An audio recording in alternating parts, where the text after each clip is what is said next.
बिच्छू और कछुए की कहानी। एक जंगल था। उस जंगल में एक तालाब था। उस तालाब के किनारे एक बिच्छू और उसी तालाब में एक कछुआ रहते थे। एक दिन बिच्छू को पानी में घूमने की इच्छा जागी, लेकिन बिच्छू को तैरना नहीं आता था।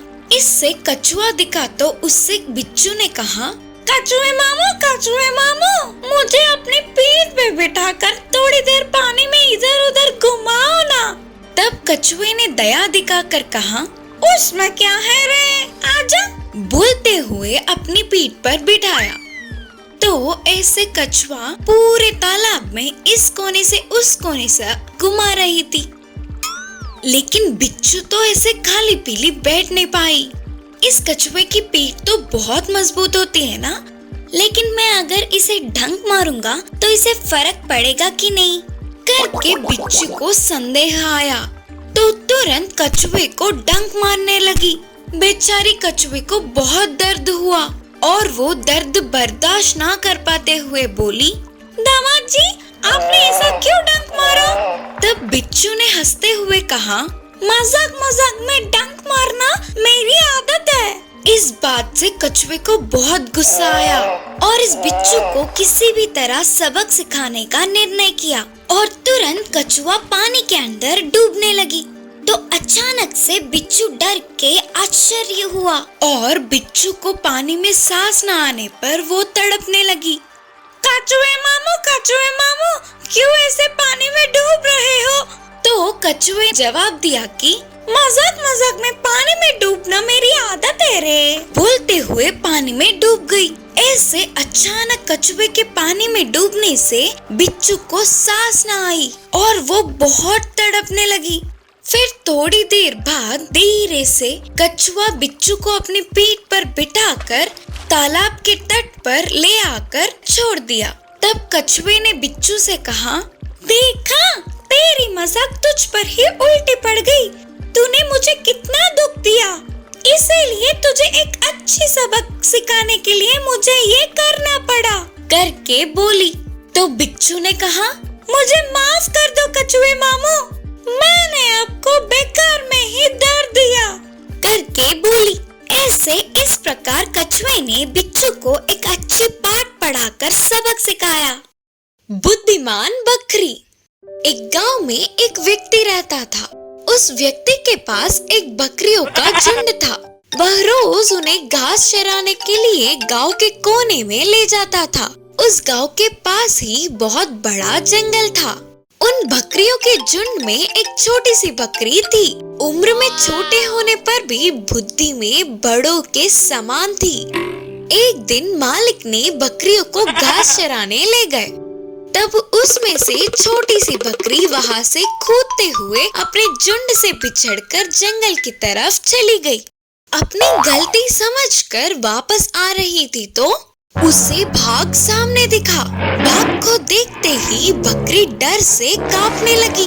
कैसे भी हिम्मत जुटाकर भाग के सामने खड़ी हो गई। भाग बकरी के ऊपर कूदने ही वाला था कि, भाग राजा, एक मिनट रुकिए, मैं आपको 3 सच बोलूंगी। अगर आप उन्हें सच मानते हो तो आपको मुझे छोड़ना होगा।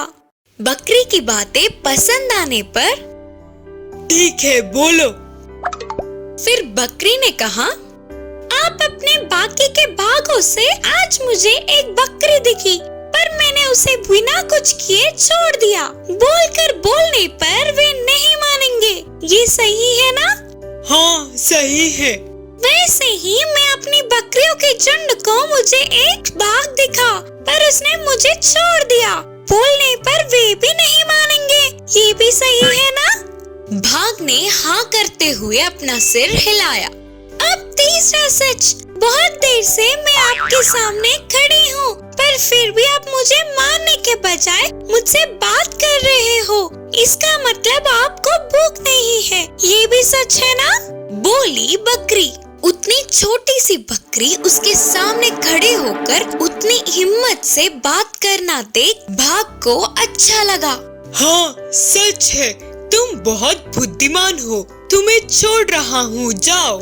तुरंत छोटी बकरी झट से वहाँ से फरार हो गई। घर लौटने के बाद यह सारी बात अपने झुंड से बोली। यह सुनकर बाकी की सारे बकरियों ने उस छोटी सी बकरी की तारीफें की। नन्ही सी बकरी और सुअर की कहानी। एक किसान थोड़े बकरियां और सुअरों को पालता था। उनमें एक नन्ही सी बकरी और सुअर दोनों ही थे। नन्ही सी बकरी को उसकी माँ हमेशा हर रोज नहा धोकर साफ रखती थी। वही सुअर को उसकी माँ के साथ कीचड़ में पड़ी हुई रहती थी। तो ऐसे ही सुअर की बच्ची के सामने आते ही, छी छी, तुम मेरे पास मत आओ, गंदी बास आ रही है तुमसे, एक बाजू में जाओ। लेकिन बेचारे सुअर को तो अपने साथ खेलने के लिए कोई दोस्त नहीं थे। तब सुअर ने अपनी माँ से कहा, माँ मुझे नहा माँ, ऐसे ही रही तो मेरे साथ वह बकरी खेल नहीं रही है। देख मेरे लाल, हम लोग ऐसे ही होते हैं। अपने शरीर को पसीने छूटने की क्षमता नहीं है, इसीलिए हमें अपने शरीर को हमेशा गीला ही रखना होता है। बोलते हुए माँ ने विवरण किया। लेकिन सुअर यह सब ना समझ पाते हुए थोड़ी देर तक अपनी माँ से बहस किया।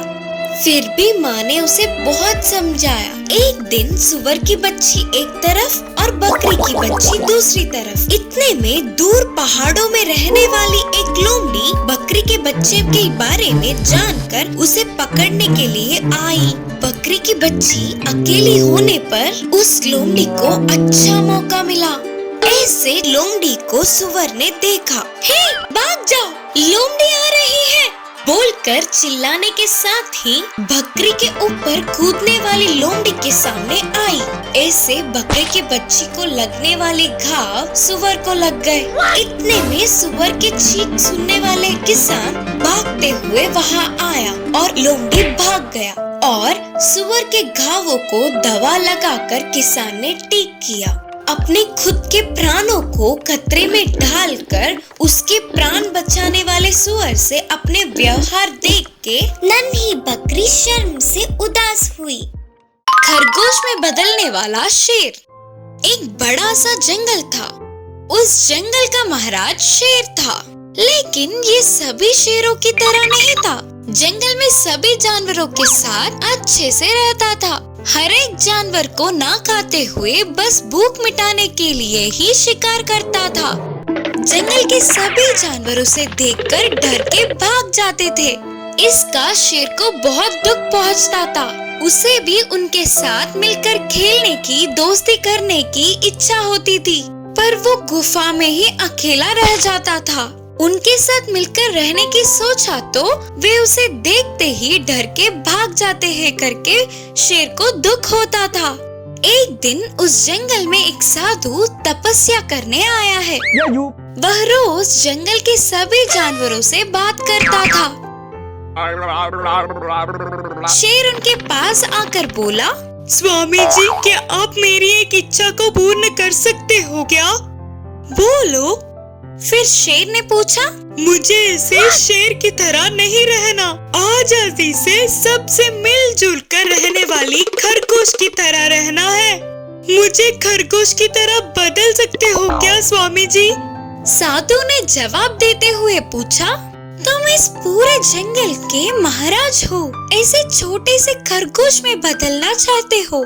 इंसान तक शेर की तरह जीना चाहता है, पर तुम ऐसे छोटे जीव में बदलना चाहते हो, ऐसा क्यों? शेर ने कहा, नहीं स्वामी जी, मुझे ऐसे ही उछलने वाली खरगोश की तरह जीना है। ठीक है फिर, बोलकर साधु तुरंत शेर को खरगोश की तरह बदल देते हैं। गोरा, छोटा, प्यारा सा खरगोश बनने वाला शेर वह साधु के आश्रम के पास उछलते हुए खरगोश दूसरे जानवरों को मिलकर खेलते हुए खुश हुआ। जो भी मिला वो खा के अच्छे से गुजारा कर दिया। इतने में शिकारियों की आने की भनक लगते ही सारे जानवर भाग गए। कैसे भागना है पता न होने पर खरगोश शिकारी के पकड़ में आ गया। अरे ये तो मस्त है, आज तो मुझे दावत ही है। बोलते हुए बस्ते में डालकर आगे चलने लगा शिकारी। तभी दूसरा जानवर दिखने से उसे शिकार करने के लिए बस्ते को नीचे रखा। यही मौका देख खरगोश बस्ते से एक बार में उछलकर वहाँ से भाग गया और तुरंत साधु के पास जाकर जो भी हुआ सब बोलकर पहले की तरह शेर में बदलने की विनती की। अब तो समझ आ गया ना, प्रकृति हर एक जीव को एक लक्षण देती है। उसे इनकार करके दूसरे जीव की तरह जीना चाहो तो ऐसा ही होगा। बोलकर साधु ने खरगोश को शेर में बदल दिया। बाद में शेर गरजता हुआ अपनी गुफा में चला गया।